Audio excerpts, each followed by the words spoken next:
I appreciate you coming on tonight. All right, no problem. Appreciate you having me on. Yeah, I think it's going to be interesting talk for sure. So I'll have you introduce yourself. Tell us a little bit about you. My name is Mark Obremsky. Army vet. Spent 8 years in the military. Found myself needing some much physical activity to shed some after military weight.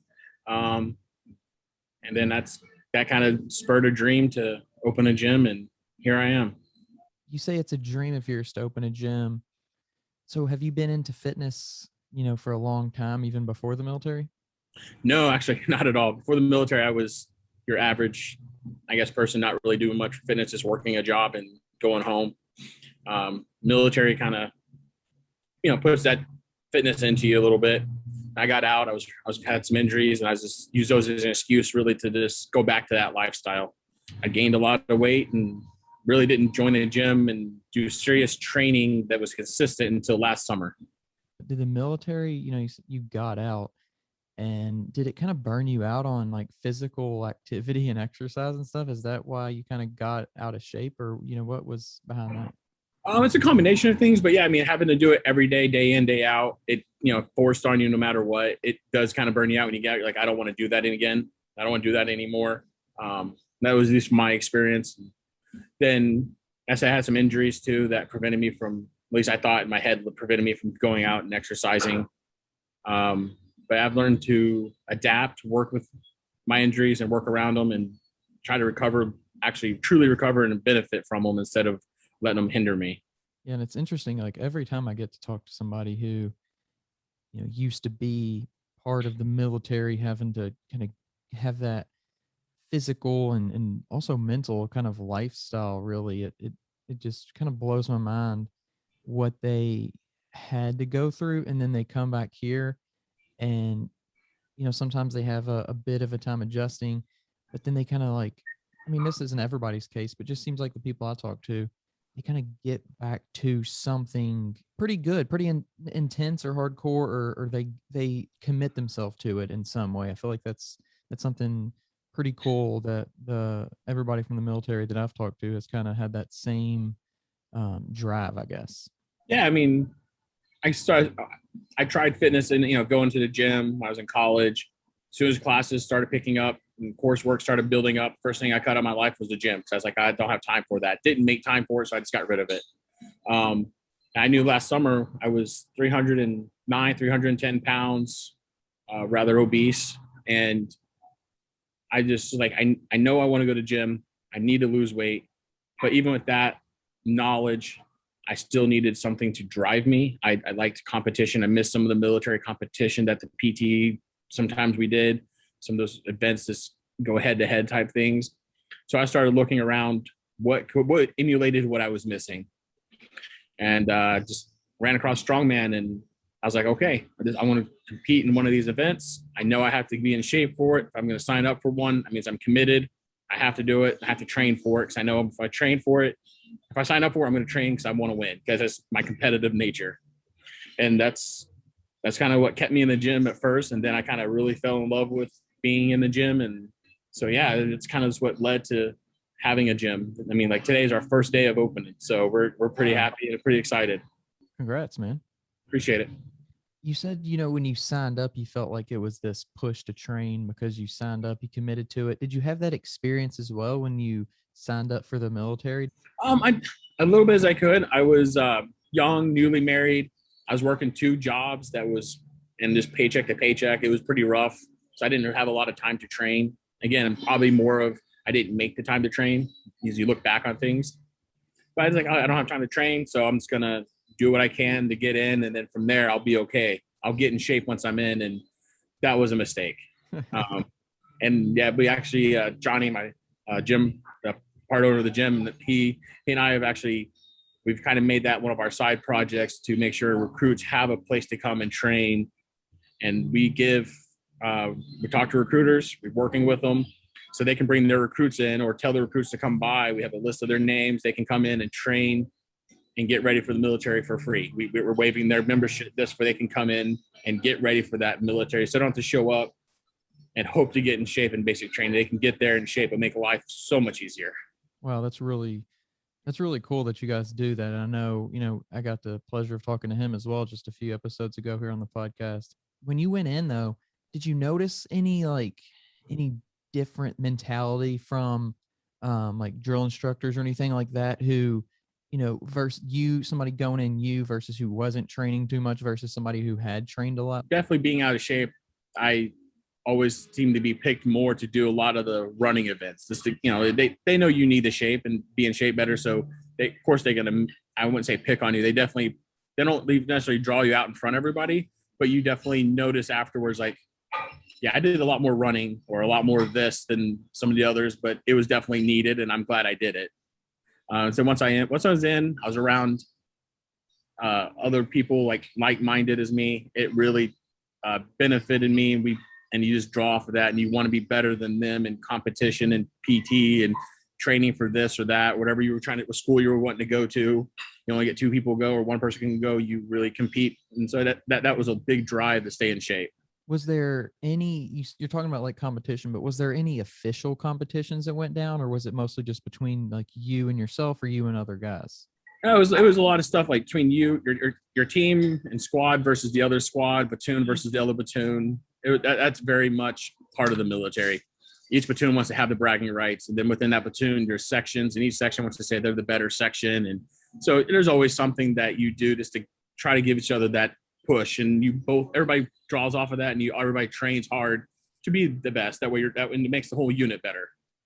Yeah, and I think that's one cool thing about the military is that sense of like, you're competing against one another, which is a cool aspect, but it's also like so much respect between each other in a lot of ways because like you're in it, you're on the same team, but you're still competing against each other. And I think you don't find that a lot in the business world just because it's almost like so, cutthroat. Even people on the same staff are oftentimes, gunning for different positions or like there's, that, and I'm sure that's true with the military too. There's relationships and there's all this other stuff, but it just seems like, there's a lot more kind of like brotherhood that goes along with it. Oh, there definitely is. Especially when you deploy, that bond you build with those guys is pretty deep. But even with that, you said you still want to push, you still want to be better, but end of the day, they're your friends, or your brothers and sisters, and you definitely look at other veterans differently too because they understand. Yeah. Yeah, that's like, I bet that's a cool kind of relationship as well. It's in the business world or whatever you want to call it. It's like people who retire, 60s, 70s a lot of times. But you could, be out of the military and, be a veteran, be retired at a very early age and still have kind of a relationship with somebody that's 18 and you're maybe, 30. And it's like, you're sharing your wisdom with that person. And it's kind of like what you guys are actually doing now, just kind of sharing the physical side of training and everything like that. But to me, it's cool how it's like you can be a mentor at such a young age in the military. Oh, absolutely. So I joined, I think I was 20, and most of my NCOs were a year or two younger than me. They were, they were 19, 18, 19, most of them were 19, 20. And so I was like, that they were superior, but I didn't have issues with that. There's some guys I know who had someone younger to them in charge, and they really didn't like it, didn't agree with it. But I'm like, they've been in longer, they know what they're doing. Your goal should be get to where they're at instead of fighting it. You're going to lose anyways. You might as well. So why try it? But no, I never had issues with it. One of the guys I look up to fitness wise, family, like good friend of mine. And he's like 2 years younger than me or 3 years younger than me, but he's definitely somebody who, when I was in, he was my NCO, and then just someone I've always kind of kept in contact with. And regardless of what I need to, I can reach out to him, and it's been nice. There's definitely that sense of community, I feel like, especially kind of building up even more over the last few years. It seems like the veteran community and the active duty community have like really shined a lot. And I think I've seen it just because that's, I guess, where I am, but on social media a lot, how there's so many veteran-owned companies that are, connecting with veterans, connecting with like patriotic people just in general, just trying to kind of spark that fire again. I guess it's kind of cool to see it, and you guys are doing a good job of that as well, I think. I appreciate it. Yeah, I mean, it's definitely its own community, and you try to support each other. At least that's my mentality. I see another veteran-owned business, and if I need that service, I will go to them before I go to someone who's not. Just because I try to, I was like, hey, I know the struggle of starting a business, especially now. I know what it takes dealing with everything else. So yeah, why would I not go to them? The struggle right now is just insane, and I don't know, you're hearing about the mask mandates coming back in Los Angeles, and I don't know about the rest of California, but that's kind of where things start. That's where things start before they head east. Is there any kind of worry about that going on, kind of thing, and where it might lead Not, to? not in Texas, no. The governor and the state itself was one of the first ones to get rid of the masks, and they've passed laws saying they're not going to do any mandates. I don't see them reversing it. There was too much backlash then, especially in a lot of gyms failed because they followed those guidelines. I've seen some gyms that didn't follow them, that let people choose for themselves to come in or not to come in, and they stayed open, and they were extremely successful. And so, yeah, I mean, I won't say anything concrete, but I don't see us either having a mask mandate or remotely shutting down. It's kind of scary to think. It feels like we got out of that kind of dark time, and now, was it part of this bigger plan to let us feel like we're having a little bit of, Yeah. our stuff back for a minute, and then they're going to just take it away again? And Yeah, here, and I mean, personally, I feel like no one really has that. No authoritarian government should have that authority over you. That's not what we have, and so I think the people should choose. And I think that being an adult, having those choices, is what being an adult, what being an American's about, is making those choices for yourself and for what you think is best for you. And if someone doesn't think that and they want to follow something else, that's great. They're allowed to. I don't think we should push any ideas, regardless of left, right, religion, whatever. I think you should follow what you want instead of trying to pushing on other people. There's not what we should not be pushing anything on anybody else. yeah, and I feel like with military experience and getting to see different parts of the world and how they handle things, I feel like you and those with your experience would have kind of a better grasp on that kind of idea and understanding what it's like really outside of America. Like, do you feel like your perspective on things changed a lot whenever you got that military experience and got to go to different places? Oh, absolutely. Yeah. Your outlook on everything changes, especially when you go to a third world country, combat or not combat related. It's when you're there, you're seeing a completely different style of living. Things change dramatically. Um, and you see how much we have, and how little people really realize what we have until it will be taken away. And then it's like, no, I've seen cultures where almost everything we're doing is frowned upon, and it's very like, you will do this one way or another, or you will face some harsh punishment up to death. I'm like, there's no real reason for that. It's like, we don't need to go there. And so it changes your outlook on a lot of things in life. What was that like? That big difference? I mean, obviously, just in the grand scheme of things, it was probably just how people were living and the rules and everything, like you were mentioning. But like, was there one specific thing that stuck out to you, like just that made America just look like a five-star hotel with all these amenities? Was there somewhere you went that had something? Oh, there's so many things. A paved road. You'd be surprised how much a paved road makes so much a difference on travel time, travel, everything, comfort of travel. But I said paved roads stand out greatly, and it's amazing what we take for granted here. Just for something simple as a road we drive on every day. In Afghanistan, the paved roads are few and far between, very rare, and the roads are rough, especially when it rains or anything like that. You're going really slow because you really can't go any faster, or things will just fall apart. It's just so bumpy, so many potholes and this or that, or it's so narrow you have to go slow just to get through passes and stuff. And everybody takes for granted just traveling on a paved road. When you were in the military, kind of going back to like the fitness aspect of it, did you ever feel like you were ever like in prime shape to where like you weren't affected by the training? It was just like you went through it, or was it always pretty challenging?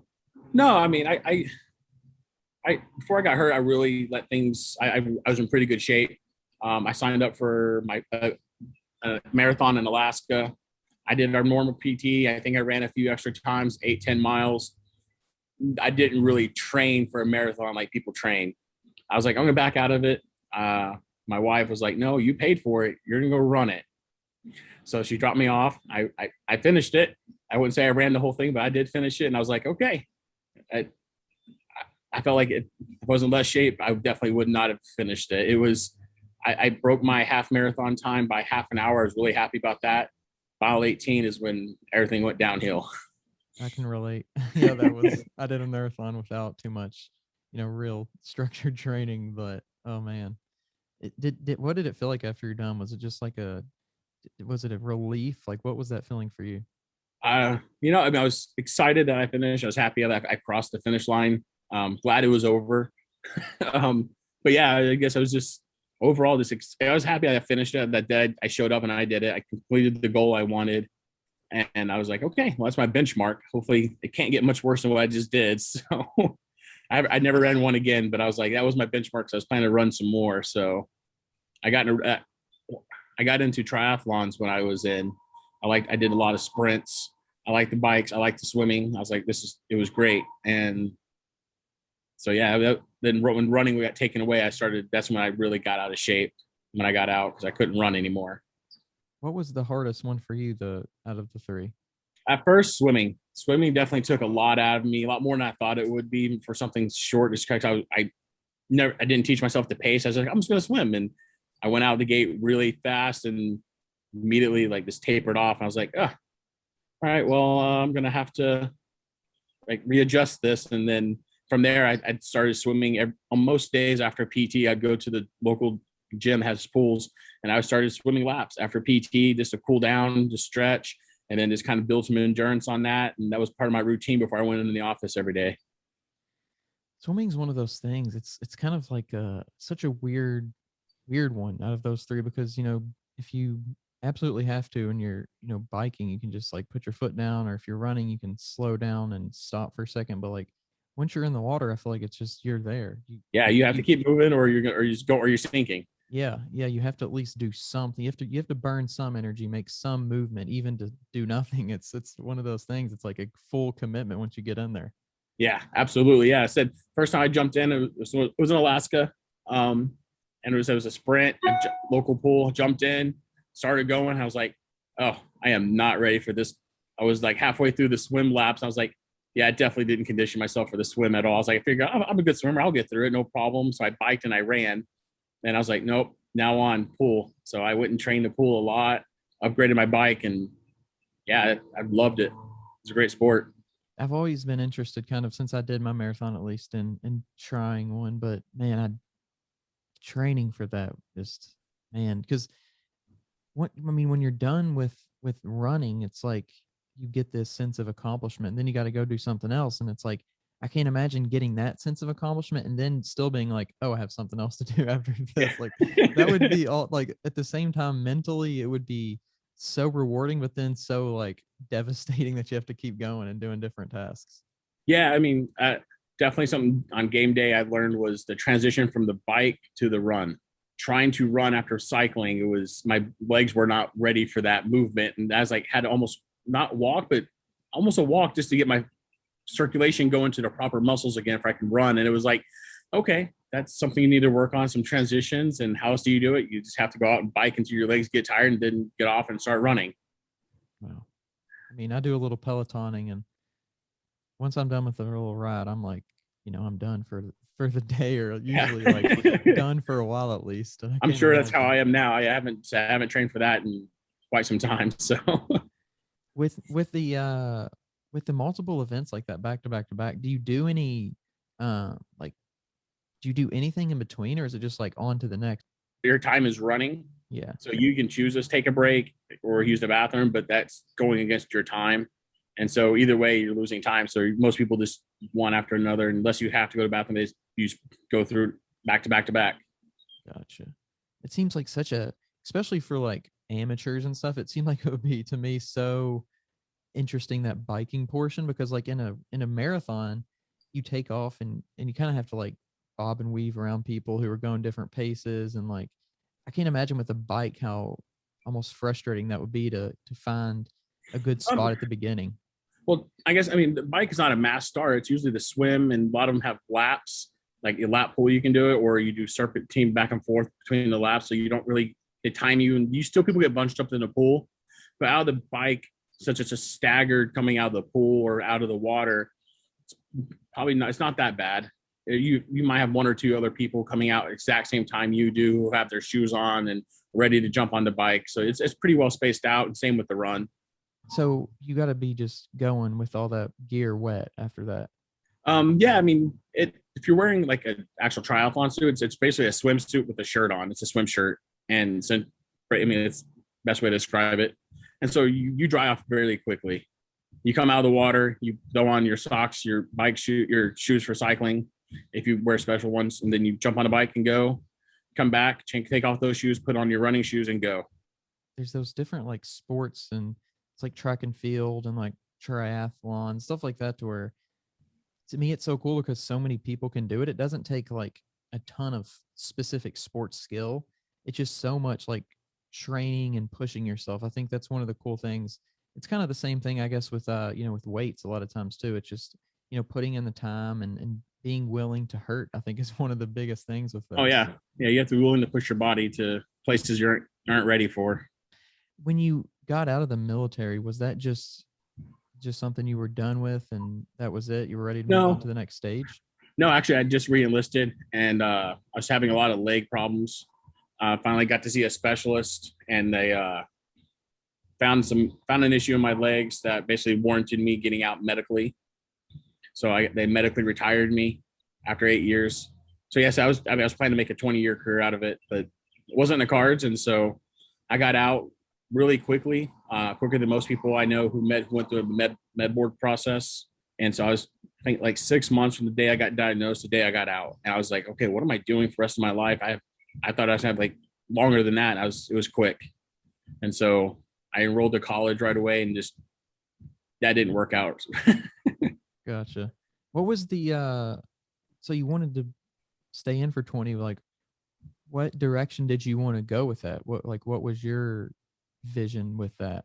I guess go to different schools and just move up in position, and just I wasn't sure exactly where I would be at 20, but I knew that's where I wanted to be, if not more, based on where I was at in my career. There's a lot of different there's a few different ways to go, so it's hard to answer. I really don't know at this time how I was going to do it. I just know that I was on the early tracks of deciding, and I just hadn't made that decision yet. And then it got made for me.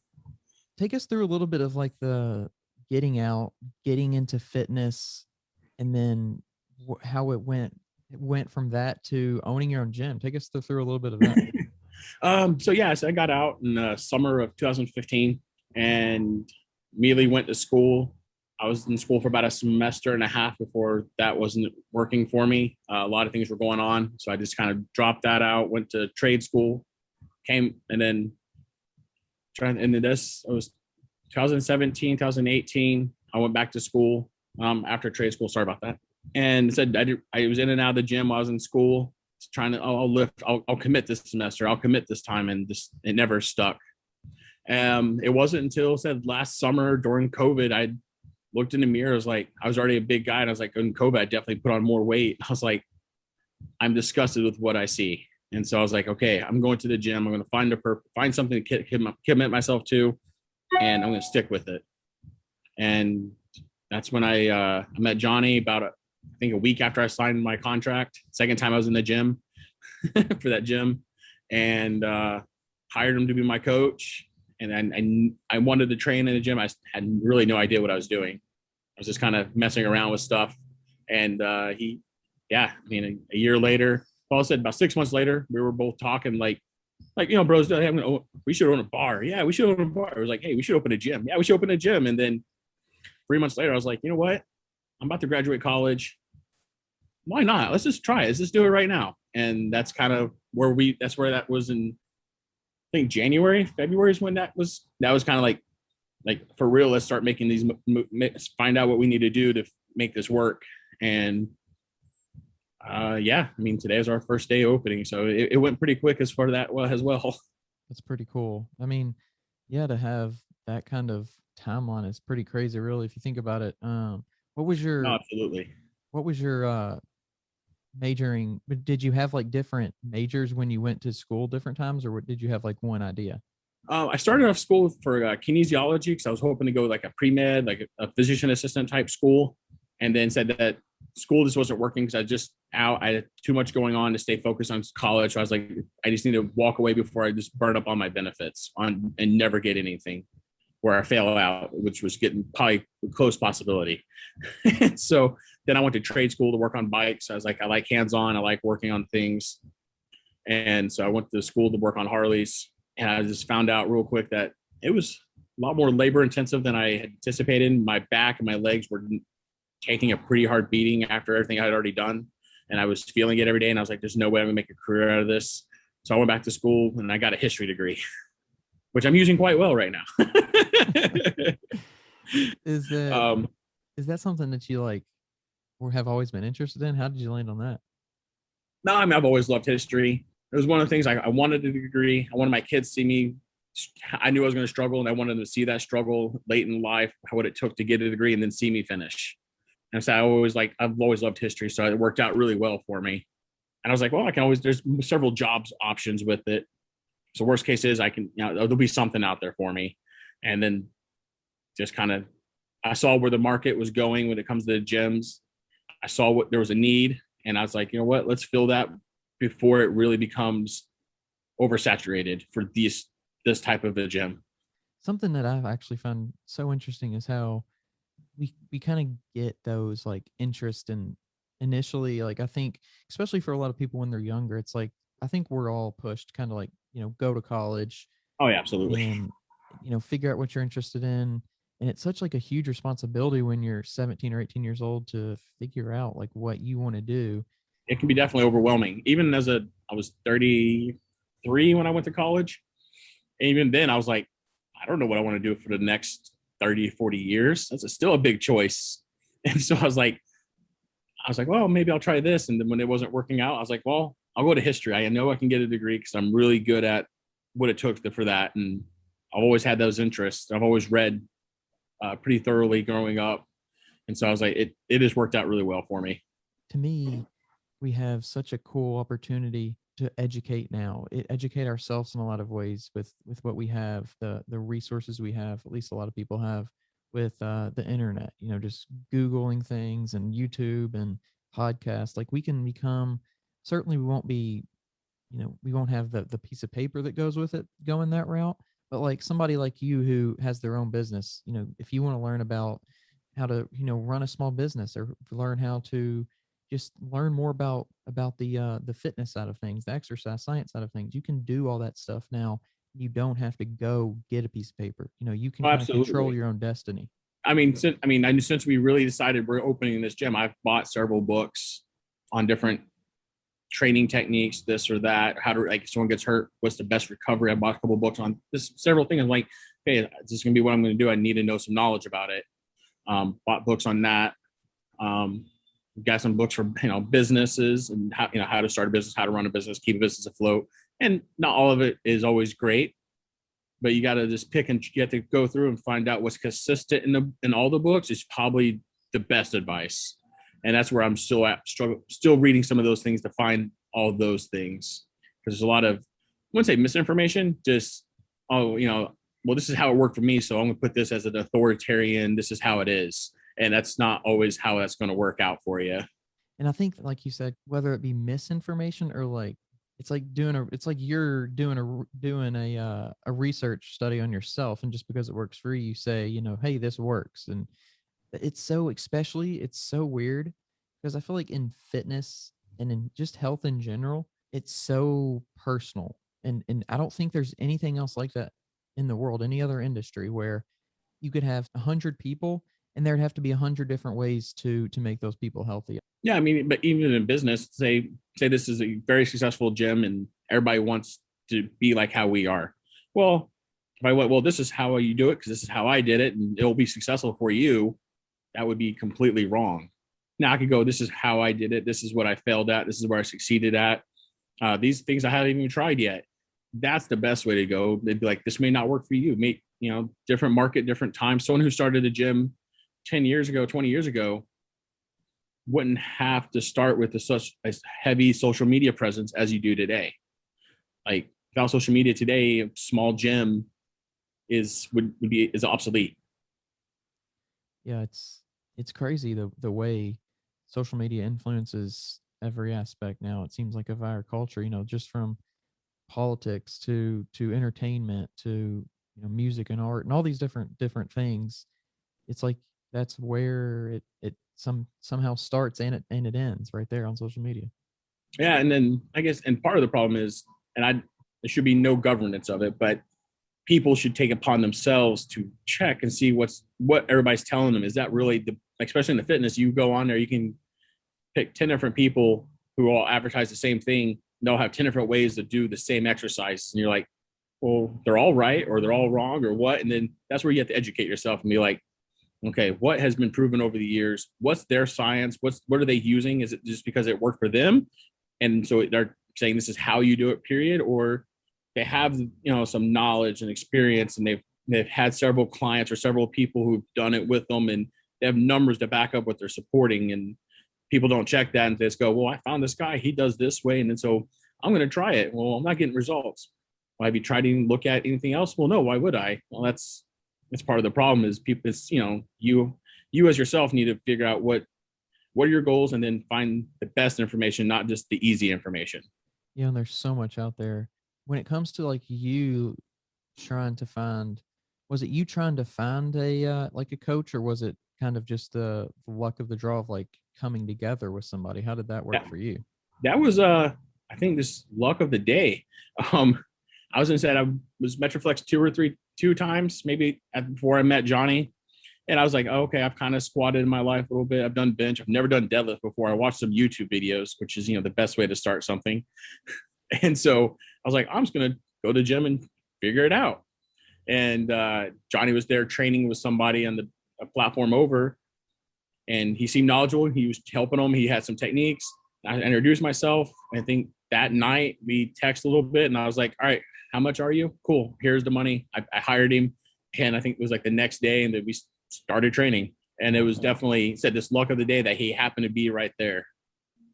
Wow. That's crazy how that just works out like that. Like what was that relationship like at the beginning? For me, it was very rough. Like I said, I was 309 pounds and way out of shape.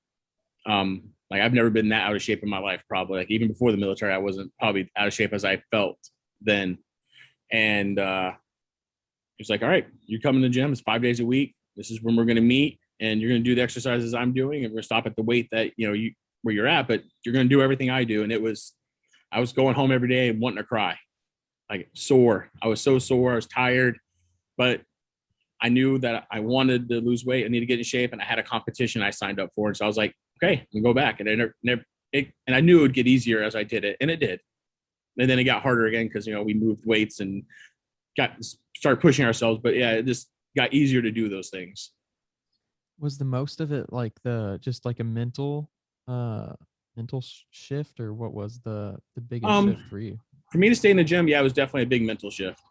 Being with somebody who was same background made a huge difference for me instead of someone I didn't know or by myself. I think by myself, I don't know if I would have stuck with it, to be honest. Much as I wanted to and say I would, history would show me not. It was having that accountability was probably one of the best things I did. I think it's so crazy how we can somehow know what to do intuitively, at least a lot of times, even if we, have to Google it or YouTube it or whatever, and we figure out what to do, how we sometimes, and most of the times I would say even, don't do what we know we should do. I think that's so human, just having the knowledge and then not following through. I think is just the craziest. Like I don't think you would find that in anything but humans. Absolutely. You were talking about training, like the kind of the beginning of the training and everything. So at what point were you kind of like, I'm ready for this competition that's coming up, or did you even go into it feeling like that? No, I have not. We ended up just pushing it off for, I can't remember why we ended up having to change competitions. And even then it was April, and I went in going, I felt good. I felt like I was ready, but not ready at the same time. Like I was like, okay, I'm going to do this. We're going to get through. It's going to be a fun day, but how ready am I going to be? I don't know until I get there. What level of competition will I be going against? And it was ended up being like an Arnold Classic amateur qualifier. So I mean, guys I was going with had already like won nationals or trips to, they won their competition to go to nationals for strongman, and they were trying to do this on top of it. And so I was going with some pretty guys who've been training in much better shape than I was. Was that first competition like a lot of jittery stuff, or like did you feel the pressure from like not the uncertainty of it, or Yeah, I expected that to happen. It didn't. Actually, I went in feeling pretty calm. I knew there was pressure. I knew that the pressure I put on myself to perform the way I wanted to, but also went in to have fun. And I was just, with everything I've done in my life, I was like, okay, there's nothing to be scared about, nothing to be nervous about. It's every day. It's a day at the gym. And so that's the kind of mentality I went in. Went with a couple, had some friends with me, some family, and just had a good day out of it and laughed and cut up between lifts. I almost missed a lift because I was too busy talking instead of actually, paying attention. But yeah, it was a good day. I had fun and made some good connections with some great people, and it's been phenomenal. taking it into the future with your own fitness? Where do you hope to be? Do you have any specific goal you want to achieve, or is it just kind of get in Um, shape and push yourself? I definitely want to make sure I stay in shape. I like the aspect of the competition of strongman. I want to host strongman events. We will be hosting some. But yeah, I want to. I'm October. I have a contest in October. I'm signing up for, and it's a pro am. So it's the winner gets his pro card. So I mean, that's where I want to get one day to nationals or wherever I need to go and get a pro card. That'd be something I want to say I've done. I think that'd be pretty cool. And having the opportunity to also host those events, like what do you have to do to be in a position to host an event like that? Well, I mean, if you're hosting one at your gym, just I guess advertise what you want to do the day and make sure you have the stuff to do it and the staff to help run it. um, I've looked into hosting a sanctioned event. There's fees. There's like a lot of planning ahead to do those. Those are a lot more organized and a lot more strict. And I want to get there. Probably not this year, but next year I definitely want to try to put on a U.S. Strongman Corporation sanctioned event. That's where I want to go with it. Just got to work my way to it. Make sure we establish ourselves. Make sure we have a good base here before we try to reach out too far. It was really good to get to talk to you and kind of learn a little bit about you, your background. I feel like I'm really excited to see where you go, where your gym goes. I think, today being the first day being opened is really cool to get to talk to you on this day. Yeah, we're pretty excited, and I appreciate it. Thank you for having me on. It's fun doing something different. Absolutely. And if you just want to let people know where they can find you, and if they want to get a hold of you, be a part of the experience of the new gym, that'd be cool. Yeah, I mean, we have our website, heavydropgym.com. On there's the link for all the social medias, and that's the best way to find us is there and to sign up for the emails. Once again, just want to say thanks for coming on. Thanks for your service. Thanks for everything you're doing for the world of fitness, the veterans, the new guys going in, everybody out there. I think you're doing some cool stuff. I appreciate it. Yeah. Thanks for having me on, and we're looking forward to having some amazing stories come out of this gym. I think there will be. I think there'll be a lot of good to come from it with, like I said, just all the different angles that you got going on with it. So, and it was fun talking to you. Appreciate it. Appreciate it.